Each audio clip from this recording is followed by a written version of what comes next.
अस्मद्गुरु परमगुरु स्वयं रामं पद्माक्षणापते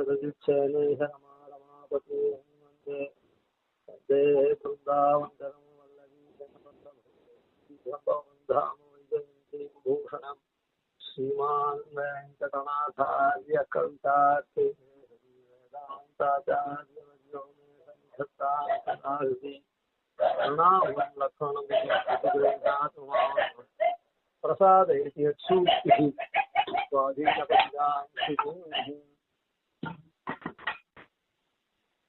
स्वसितावधूतपरवादिवैभवागमान्तनीतिजलधे स्थलशः प्रतिपादयन्ति गतिमापवर्गकीं यति सार्वभौमपदसात्कृताशयः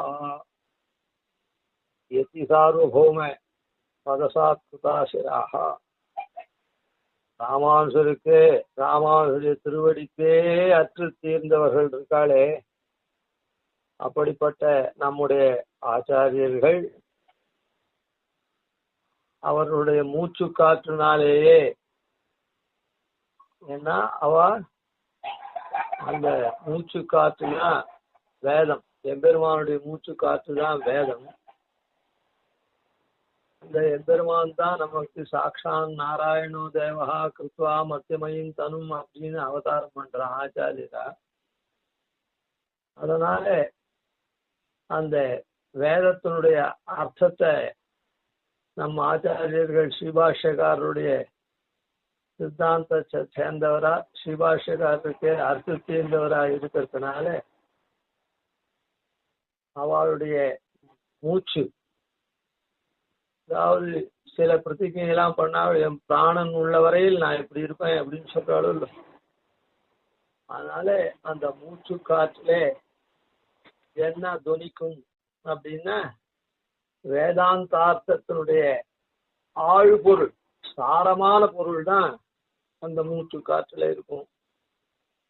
அதனால அதாவது சப்தம் மொத்தமே காற்றினுடைய இதுதானே, அதாவது தாலுவிலேருந்து வருது, கண்டத்திலேருந்து வருது, ஹிருதயத்திலேருந்து வருது, நாபியிலேருந்து வருது, அப்படின்லாம் அந்த காற்றினுடைய இதுதான் அந்த சப்தங்கள். அதனால இந்த மூச்சு காற்று இருக்க, அந்த மூச்சு காற்றாலேயே பிரதிவாதிகளுடைய வாதங்கள்லாம் போக்கடிக்கப்பட்டு, அதான் இவர்களால ஜெயிக்கப்பட்டு அவர்கள்லாம் விழப்பட்டவர்களா ஆவார்கள், அத்தகைய பெருமையுடையவர்கள் அப்படின்னு முதல் பாகம் சொல்லி. அது எப்படி அப்படின்னு சொன்னா, நிகமாந்த நீதி ஜலதே ஸ்தலஸ்புஷா. நிகமாந்த நீதி இருக்கே, வேதமாகிற வேதாந்தத்தினுடைய சாரத்தினுடைய ஆழ்பொருளை அவர்கள் அறிந்தவர்கள். அந்த வேதாந்தனுடைய ஆழ்பொருளை அறிந்தவர்களா ஸ்ரீமான் நாராயணா நப்பதி அகில தனுஹு முக்திதா முக்தபோக்யா அப்படின்னு அந்த எம்பெருமானுடைய ஸ்வரூபத்தை நன்றாக அறிந்து பண்றவர்கள். அதனாலே அவர்கள் முக்திதா அப்படின்னு எம்பெருமான சொல்றாளே, அப்ப அந்த முக்தியை கொடுக்கக்கூடிய உபாயத்தை நமக்கெல்லாம் போதிக்க கூடியவர்களா இருக்கு. பிரதிபாதயந்தி கதிமாபவர்கீம், பிரதிபாதனம் பண்றா நமக்கு மோட்ச மார்க்கத்தினுடைய வழியே, மோட்ச மார்க்கத்தை நமக்கு உபதேசிக்கிறார்கள் அப்படின்றத பார்த்துட்டு வரோம். அந்த கதி சப்தத்துக்கு ரெண்டு அர்த்தம் உண்டு, வழி, மார்க்கம், உபாயம்னு ஒரு அர்த்தம். கதி அப்படின்னா பராகதி அப்படின்ற இடத்துல அதுவே பலன்னு அர்த்தம். இப்ப நாம உபாயம்ன்ற அர்த்தத்தை பார்த்துட்டு வரோம். மோட்ச மார்க்கத்தை நமக்கு உபதேசம் பண்றா, அது எப்படி? பிரபன்னாதன்யேஷான்னதிகதிமுகுந்தோ நிஜபதம் பிரபன்னஸ்தத்வேதா சுதரித பரிபாகபிதயா விளம்பேன பிராப்திஹி பஜன சுகமேகஸ்ய விபுலம் பரஸ்யாசு பிராப்திஹி பரிமிதரசா ஜீவித தசா அப்படின்னு அந்த பாஷ்யக்காரர் சாதிச்சிருக்காரு. தஸ்ய வசீகரணம் தரணாகதிரேவா, அந்த எம்பெருமானே இத்தனை நாளா நாம வசீகரணம் பண்ணாத அகங்கார மமகாரத்தினால யானே எந்தனதே அப்படின்னு எதிரம்பு கோத்துண்டு போயிருந்தமே தொம்மே அப்படின்னு அவன் சொன்னான்னா கூட, நீ எனக்குன்னு சொன்னான்னா கூட, இல்ல இல்ல அகமே எனக்கு நான் அப்படின்னு சொல்லிட்டு போயிருந்தமே, அத அந்த தன்மையை விட்டு அவனை வசீகரணம் பண்றதுக்கு தஸ்ய வசீகரணம் சரணாகதி தேவ, அந்த சரணாகதி அதுதான் சுவாமி தேசிகன் இந்த ஸ்லோகத்துல பிரபன்னாதன்யேஷாம் நதிசதி முகுந்தோ நிஜபதம், பிரபன்னாளை தவிர மற்றவர்களுக்கு மோட்சம் கொடுக்கக்கூடியன் அப்படின்னு பிரசித்தனா இருக்கக்கூடிய முகுந்தன் இருக்கானே, அவன் தன்னுடைய நிஜபதம் தன்னுடைய பதத்தை நதிசதி கொடுக்கிறது இல்லை. என்ன இதெல்லாம் நேற்று பார்த்துட்டோம், அது சுருக்கமா. அது முதல்ல பக்தி யோக நிஷ்டனுடைய தன்மையை பார்த்தோம், பிரபத்தி யோக நிஷ்டனுடைய தன்மையை பார்த்தோம். பக்தி யோக நிஷ்டனும் அங்கமா பிரபத்தி பண்றான், சுதந்திரமா பிரபத்தி பண்ணக்கூடியவனும்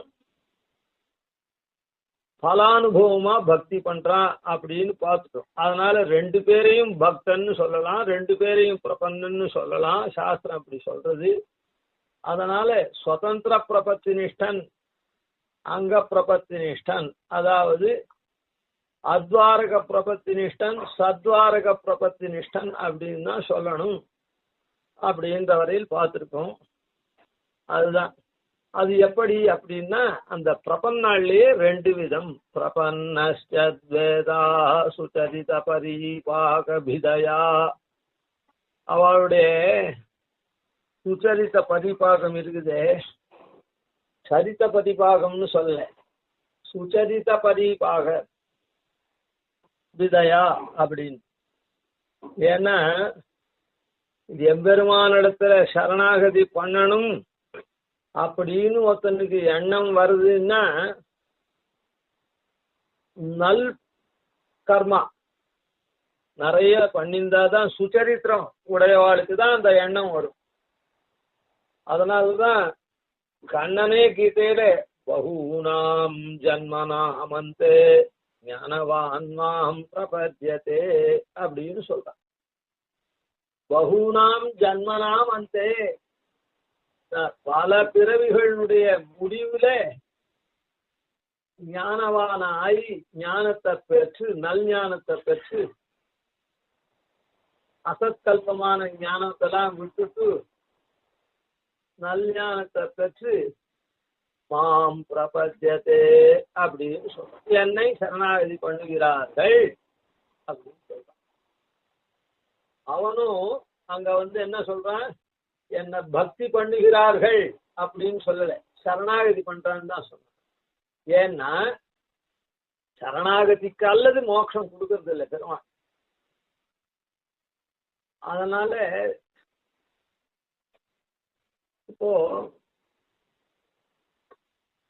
அந்த பகூனான் ஜன்மநாமந்தே ஞானவான் மாம் பிரபத்யதே அப்படின்னு சொல்றது, அப்படிப்பட்டவனுக்கு எப்படி எண்ணம் வரும் அப்படின்னு சொன்னா, வாசுதேவ சர்வம் இது சமஹாத்மா சுதுர்லபா, அந்த மாதிரி பண்றவனுக்கு வாசுதேவ சர்வம், எல்லாம் வாசுதேவன் தான்.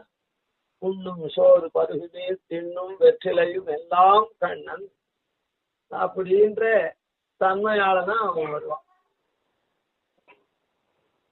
அப்படிப்பட்ட சமஹாத்மா சுதுர்லபகா, துர்லபம் இல்லை, சுதுர்லபகா ரொம்ப ரொம்ப அரிது. அப்படிப்பட்ட மகாத்மாக்கள் வருது அப்படின்னு சொல்லி, அதனாலதான்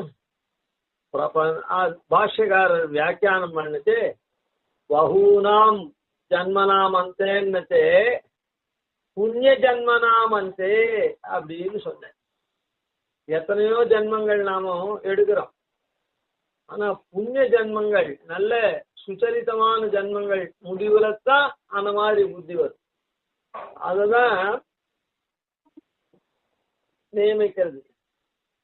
ஜன்மாந்தர சஹஸ்ரேபி தபோத்தியான சமாதிபிகி, ஜன்மாந்தர ஆயிரக்கணக்கான ஜன்மங்கள்ல தபசு தியானம் அப்படியே சமாதி நிலைமையில இருக்கிறது. அப்படிலாம் இருக்கிறவாளுக்கு கிருஷ்ணே பக்தி பிரஜாயத்தே, கிருஷ்ணனிடத்துல பக்தி வரும், அவனை சரணடையணும்ன்ற எண்ணம் வரும் அப்படின்னு சொல்லு. அதனாலதான் இந்த இடத்துல பிரபன்னஸ்வேதா, பிரபன்னாள்ல 2 பேர் இருக்கா. எப்படி அது அப்படின்னு சொன்னா சுச்சரித பரிபாகபிதயா, அவளுடைய சுச்சரித்தம் இருக்குதே அதனுடைய பரிபாகத்தினால 2 இருக்கா. அதாவது ஒருத்தருடைய சுச்சரித்தத்தினால நல்ல திரைவர்ணிக புருஷ சரீரத்துல இருக்கவனாகவும் அப்படியே இருந்தா கூட அவன்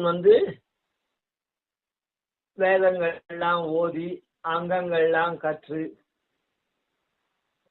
வர்ணாசிரம தர்மங்கள்லாம் பண்ணி கர்மயோகம் ஞான யோகங்களை பண்ணி பக்தி யோகம் பண்ணக்கூடியதான ஒரு ஜன்மாவை பெறான். இன்னொருத்தனுடைய இதனால என்னன்னா பக்தியா பரமயாவாபி பிரபத்தியான்னு சொல்லிட்டேன். அந்த ரீதியில அதெல்லாம் இல்லாத பசுர் மனுஷ்ய பக்ஷீவா ஏச்ச வைஷ்ணவ சம்சயாக தேனைவதே பிரயாசியந்தி தத்விஷ்ணோ பரமம் பதம் அப்படின்னு சொல்லக்கூடிய ரீதியில ஒரு வைஷ்ணவ சமாசயனத்தை, அதாவது ஒரு ஆச்சாரிய சார்வபௌமரை என்னுடைய அங்கீகாரத்தை பெறக்கூடிய பசுவாவோ பக்ஷியாவோ மனுஷனாவோ அப்படி பிறக்கக்கூடிய பாக்கியவானார். அப்படி பிறந்தாக்கா அந்த வைஷ்ணவனுடைய அதனால்தான் பாஷ்யக்காரர் சொல்லியிருக்கார், 5வது கட்டளையா எல்லாருக்கும் வைஷ்ணவன் என்னுடையவன் என்று அபிமானித்திருத்தல். ஒரு வைஷ்ணவன் நம்ம என்ன பண்ணணும், என்னை சேர்ந்தவன் அப்படின்னு அபிமானம் இருக்கணும். அதாவது ஒரு ஆச்சாரியன் நம்ம இது என்ன சேர்ந்தது அப்படின்னு இது பண்ணணும். அதுதான் அடைக்கல பத்துல சொல்ல செய்யக்கூடிய சுவாமி தேசிகன் களவொழிவார் யமர் என்ன சேர்ந்தவன், அதனால இவன் திருட்டு குற்றம் பண்ண மாட்டான், இனிமேட்டு ஆத்மாபகார சௌரியம் பண்ண மாட்டான் அப்படின்னு அவர் பாவிக்கணும். என்னை சேர்ந்தவன்னா அவன் நன்னடத்தையா இருப்பான். அதுதான் சொல்றார். களவொழிவார் யமரன்ன அப்படின்னு சொன்ன உடனே பெருமாள் இசையறான். அந்த இல்ல பெருமாள் அவனுக்கு காவலரான், என்ன இசைந்தவர்க்கும் காவலரான். அதாவது ஒரு சேத்தனம், அது கிளியோ பக்ஷியோ பசுவோ அதெல்லாம் ஒன்றும் களவு பண்ண போறது இல்லை. மனுஷன் இவரிடத்துல அதீதமான பக்தி வச்சிருந்தான்னா பெருமாள் இடத்துல இவர் விண்ணப்பம் பண்றார், என்னை சேர்ந்தவன் இனிமேட்டு இவன் திருட்டு குற்றம் பண்ண மாட்டான். ஏன்னா அவனுக்கு ஒண்ணுமே தெரியாது, ஏதோ கிடைச்சிட்ட இது பண்ணிட்டு கிடைச்சதை கொண்டு சாப்பிட்டுட்டு அப்படியே உண்டு உறங்கி பசு பிராயனா அவன் பாட்டுக்கே இருக்கான். இவரை மாத்திரம் இவருடைய அபிமானத்தை பெறக்கூடிய ஏதோ கை கூப்புறது அது இது ஏதோ பண்ணி அபிமானத்தை பெற. அதனால அவன் தனக்குன்னு ஒரு காரியத்தை எதுவுமே பண்ணிக்க போறது இல்லை. அதனால அவன் களவு காரியம் பண்ண மாட்டான்னு சொல்ற. அப்படியான சுச்சரித்த பதிப்பாகும் ஒரு ஆச்சாரியனை சேரும்படி இருக்கு. அப்படிதான் ஒரு அடிமட்டமா தான் இருக்கணும்னு அர்த்தம் இல்லை. இன்னும் கொஞ்சம் ஞானவானா இருந்து அளவுடையார் அடைந்தார்க்கும் அப்படின்ற ரீதியில ஞானவானா இருந்து ஆச்சாரியின் பக்கத்துல காலக்ஷேமெல்லாம் கேட்டு ஸ்வரூப ஸ்திதி பிரவೃತ್ತಿ எல்லாம் தெரிஞ்சுண்டு ஸ்வரூப உபாய புருஷார்த்தத்தெல்லாம் தெரிஞ்சுண்டு சரணாகதி பண்றவனாகும். இல்லைன்னா ஆச்சாரியன் சொல்ல தான் பிரத்யுக்தி சொல்லி உக்தி நிஷ்டையா பண்றவனாகும். இல்ல காலக்ஷேபா இதெல்லாம் பண்ணி ஆச்சாரியனே எனக்கு நீர் சரணாகதி பண்ணி வைக்கணும் பிரார்த்திக்கிறவனாவும் அப்படிலாம் இருக்கு. சரி, அதனால அப்படி பிரபத்தி பண்றவர்கள பரிபாகத்தினால சுச்சரித பரிபாகத்தினால 2 பேரா இருக்கா. அதாவது நற்பிறவியெல்லாம் கொண்டு இருக்கக்கூடியவர்கள் ஒருத்தர், சாதாரணமாக இருக்கக்கூடியவர்கள் ஒருத்தர். நற்பிறவியெல்லாம் பண்ணக்கூடியவா அவளுக்கு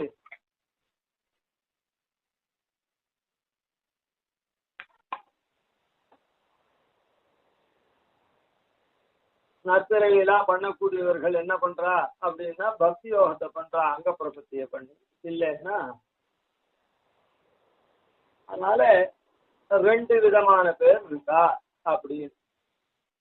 இதுக்கு முன்ன இந்த 2 விதமான பிரபத்திக்காக தான் பிரபன்னஷ்டா சுதரித பரிபாக விதையா அப்படின்னு சாதிச்சாரு.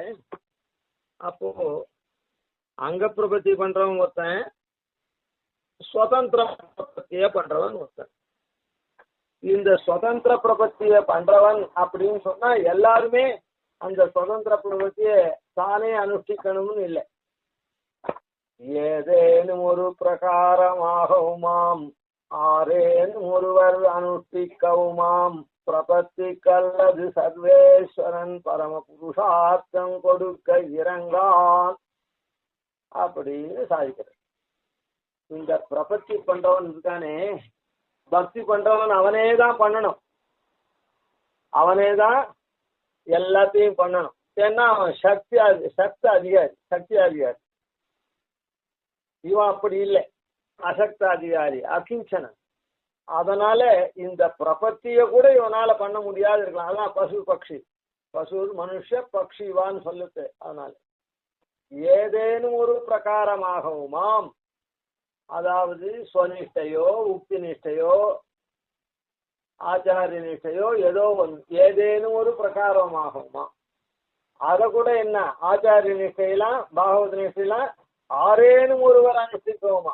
ஏதேனும் ஒரு பிரகாரம் அப்படின்றது ஸ்வனிஷ்டை, தானே எல்லாத்தையும் கற்றுண்டு அளவுடையார் அடைந்தார்க்கும் அப்படின்றது. அதே மாதிரி அந்த ஸ்வனிஷ்டியில ஆச்சாரிய உபதேசத்தை கொண்டு தானே பாஷ்யக்காரர் என்ன பண்ணார், தானே சரணாகதி பண்ணார். பங்குனி உத்திர திருநாள்ல சுவாமி தேசிகனும் சேவபெருமாள் இடத்துல சரணாகதி பண்ணார்.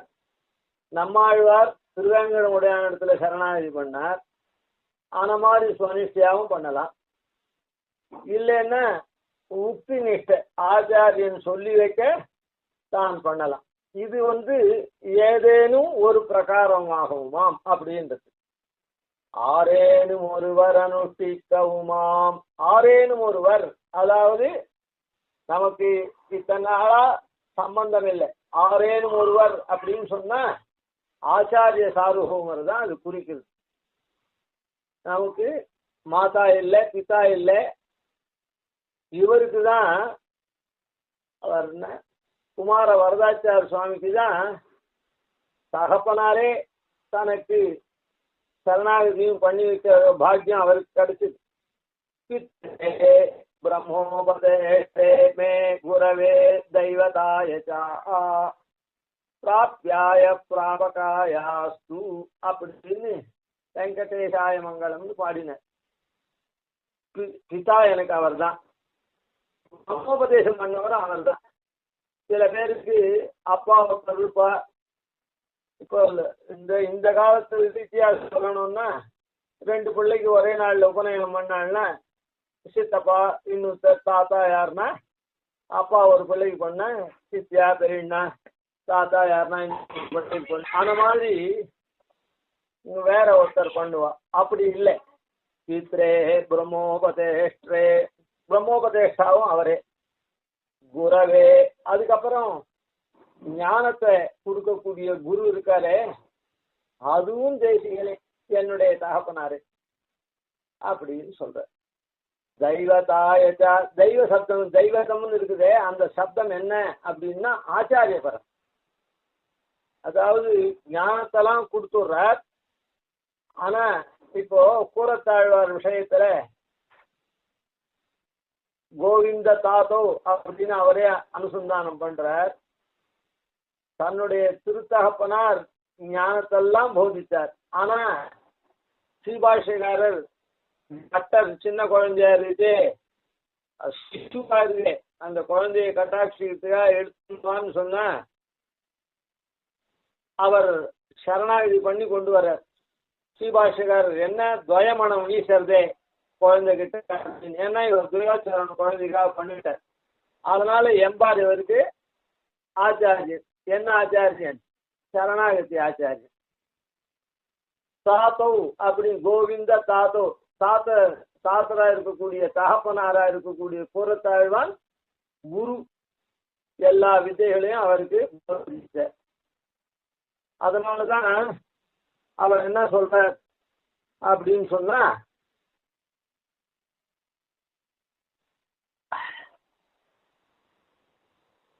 அதாவது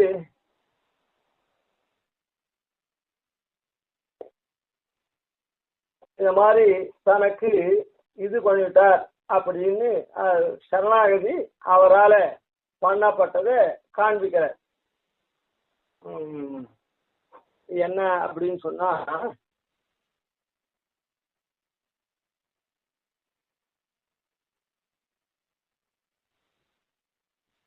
ஆச்சமுதயம் சரி. அதனால அந்த இடத்துல ஆச்சாரிய நிஷ்டையா தனக்கு ஆனத்தை அவர் காண்பிக்கிறார். ஆனால தேசிகனுடைய குமார் இருக்கு, அப்படி இல்லை. தெய்வதாயச்சா ஆச்சாரியனும் அவரே. அந்த ஆச்சாரியன் தான் அதனால்தான் பிராப்பியாய பிராபகாயாச்ச அப்படின்னு சொல்றாரு. பிராப்பியம் ஏன்னா ஆச்சாரியன் திருவடி தான் அங்க அடையணும், அதே ஆச்சாரியன் தான் இங்க பிராபகரா இருக்கு. அதனால எல்லாமே தேசிகன் அப்படின்னு சொன்னார். ஆன மாதிரி இருக்கக்கூடியவர் சில பேர். ஆரேனும் ஒருவர் அப்படின்னா இப்படி பிதாவாவோ இல்ல பிரம்மோபதேஷ்டாவோ அப்படிலாம் இல்லாத இருக்கக்கூடிய ஆச்சாரியர். இப்ப நமக்கெல்லாம் இருக்கக்கூடிய ஆச்சாரியா பகுவா எல்லாருக்கும் பிதாவாவோ அதுவாவோ இருக்க மாட்டா, பிரம்மோபதேஷாவோ இருக்க மாட்டா. அவ தனிய இப்போ ஐஹிங்கர் ஆண்டவன் அப்படின்னு சொன்னா அவெல்லாம் இதுக்கு இந்த சரணாகதி சாஸ்திரத்தை நமக்கு பண்ணி வைக்கிறதுக்குன்னே ஏற்பட்டவாளா அப்படியே இருக்கா. சுயமாச்சாரியாள் விஷயத்திலையும் பல பேருக்கு பண்ணி வைக்கிறதுனால தன்னுடைய குடும்பத்தை தவிர மற்ற தன்னை அணுகி வர சிஷ்யருக்கும் பண்றதுனால அவள்லாம் அப்பாவாவோ இல்லை பிரம்மோபதேசம் பண்ணவாளாவோ அப்படிலாம் இருக்கிறது இல்லை. அதனால ஆரேனும் ஒருவர் அனுஷ்டிக்கவுமாம் அப்படின்றது ஆச்சாரிய நிஷ்டை. அப்புறம் பாகவத நிஷ்டை, அதாவது இவன் நம்ம சேர்ந்தவன் அப்படின்னு அவரே அங்கீகரிச்சு இவன் பிரார்த்திக்காமையே பண்ணி வைக்கிறது பாகவத நிஷ்டை. அவனிடத்துல இறங்கி அவனுடைய குணாதிசயத்துக்கு இறங்கி பண்ணி வைக்கிறது பாகவத நிஷ்டை. சிஷ்யன் பிரார்த்திச்சு பண்ணக்கூடியது ஆச்சாரிய நிஷ்டை. அதனால இந்த 4 விதத்துல ஏதேனும் ஒரு பிரகாரமாகவுமாம் ஸ்வனிஷ்டையாவோ உக்திநிஷ்டையாவோ, ஆரேனும் ஒருவர் அனுஷ்டிக்கவுமாம் அதாவது ஆச்சாரிய நிஷ்டையாவோ இல்ல பாகவத நிஷ்டையாவோ. ஆச்சாரிய நிஷ்டையும் பாகவத நிஷ்டையும் ஒன்னே தான். ஒன்னு கேட்டு பண்றது, ஒன்னு கேட்காதே அவளே பண்ண வைக்கிறது. இந்த இடத்துலதான் சில பேர் என்ன மருள்றா அப்படின்னா, வைஷ்ணவனை பச்சுட்டாலே போறோம், ஆச்சாரியனை பச்சுட்டாலே போறோம், பரநியாசம் வேண்டாம் அப்படின்னு. ஏன்னா இவாளுக்கு தெரிய போறது இல்லை அவர் பரநியாசம் பண்ணி வைக்கிறது. ஆனா அவர் ஆசிரியத்தினால இவாளுடைய நலனை உத்தேசிச்சு அவரே பண்ற. இது உடனே இவனுக்கு இது தெரியாததுனால இவனுக்கு தெரியாது போனா கூட அது பலிக்கும் அப்படின்றதுக்காக. தெரியாது போனா பலிக்கும், மறுத்தாதான் பலிக்காதே தவிர சரணாகதியாகப்பட்டது நான் உனக்கு சரணாகதி பண்ணி வைக்கிறேன் அப்படின்னு ஆச்சாரியன் சொல்ல அதெல்லாம் எனக்கு வேண்டாம் அப்படின்னு மறுக்காத பரியந்தம் அது பலிசமாகும். மறுத்தாதான் பலிக்காது. எனக்கு சரணாகதி எல்லாம் வேண்டாம் அப்படின்னு மறுத்தாதான் பலிக்காது. அதனால இது இவனுக்கு தெரிய வேண்டிய அவசியம் இல்லை. அதனால ஆச்சாரிய அபிமானத்துல ஒதுங்க வேணும் அப்படின்னு கடைசியா ஒன்னுத்துக்கும் கையிலாகாதவன் ஆச்சாரிய அபிமானத்தினால ஒதுங்கணும் அப்படின்னு சொன்னதெல்லாம் அதுக்கு தாத்பரியம் இதுதான். ஏன்னா அந்த ஆச்சாரியன் கருணை கூர்ந்து அவரே பண்ணி வச்சுட போறார் பரநியாசத்தன். அதனால இவனுக்காக ஒரு வார்த்தை துவயத்தை உச்சாரணம் பண்ணாத வரையில் அவன் மோட்சம் கொடுக்க மாட்டான் அப்படின்னு. இந்த பிரபன்னேதா சுச்சரித பரிபாகபிதயா 2 விதமா இருக்காருன்னு சொன்னாலும் இந்த 2 விதமா எப்படி இருக்கார் அப்படின்னு சொன்னா, ஒண்ணு பக்தி யோகம் பண்ணக்கூடிய சக்தி ஞான சக்தி மிக்கவனா இருக்கிறது ஒண்ணு, இன்னொன்னு அதுக்கு உண்டான தன்மை இல்லாத பிரபத்தி யோகம் பண்ணக்கூடிய பாக்கியவானா இருக்கக்கூடியது ஒண்ணு. அததான் யாரா எப்படி இது இப்படி இருக்கா அப்படின்னு சொன்னா, அதாவது பக்தி யோகம் பண்றதுக்கு சக்தி இல்லாதவன் பாக்கியவானா இருக்கான், அவன் மொத்த பேரும் பிரபத்திக்கு யோகியன் அப்படின்னு சாய்க்கிறார்.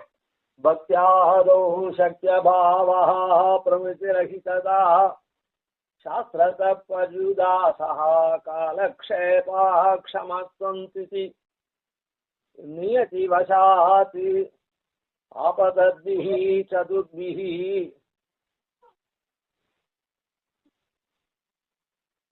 ஏகத்வித்யாதி யோக வ்யதிபிதுர நியாதிக்ரியா संशयन्ते सन्तशीषं स्वतंत्र प्रपत्ति प्रबधन विधिना मुक्तये निर्विशंका. அதாவது இந்த பக்தியாதோ சக்திய பாவா, அந்த பக்தனா ஆர்த்துக்கு உண்டான பரிபாகம் இல்லாதவாள் நிசம்சயமா நிர்விசங்கா, கொஞ்சம் கூட நிர்விசங்காக, கொஞ்சம் கூட கவலை இல்லாம சந்தேகம் இல்லாம எம்பெருமான சுதந்திர பிரபத்தினாலே, சுதந்திர பிரபத்தின்னா அத்வாரக பிரபத்தி நேர மோட்சத்துக்கு, அது தானே அனுஷ்டிக்கலாம், இல்லை தனக்காக யாரேனும் அனுஷ்டிக்கலாம், ஆச்சாரியார் அனுஷ்டிக்கலாம். ஆனா அப்படி சீசம் எம்பெருமான சிவப்பதியான பகவானே ஆன மாதிரி அடைஞ்சுட்டா பிரபத்திக்கு அதிகாரமா இருந்து அவன் மோட்சத்தை சந்தேகம் இல்லாத பெறுவன் அப்படின்னு சாய்க்கிறார். பக்தியாதோ சக்திய பாவா, மொத்தம் பிரபத்தி பண்ற மொத்தம் 14 வகையான பேர்கள் இருக்கா அப்படின்னு சாய்க்கிறார். பக்தி அதோ சக்திய பாவா, பக்தி முதலாமவற்றில் பதியனுக்கு கூடாமல் அப்படின்னு இருக்க சாய்க்கிறாரு. ஆன மாதிரி பக்தி எல்லாம் பண்றதுக்கு உண்டான சொரூப யோக்கியத்தை அது இது இல்லாம எதுவுமே பண்ண முடியாது இருக்கானே, அப்படி இருக்கக்கூடியவாளை 14 விதமா பிரிக்கிறார். அது பக்தியாதோ சக்திய பாவா பிரமிதிரஹிததா சாஸ்திரத பர்யுதாசனா காலக்ஷேபாக்ஷமத்வந்தி நியதி வசாத் ஆபதத்பிஹி சதுர்பிஹி ஏகத்வித்யாதி யோக யதிபிது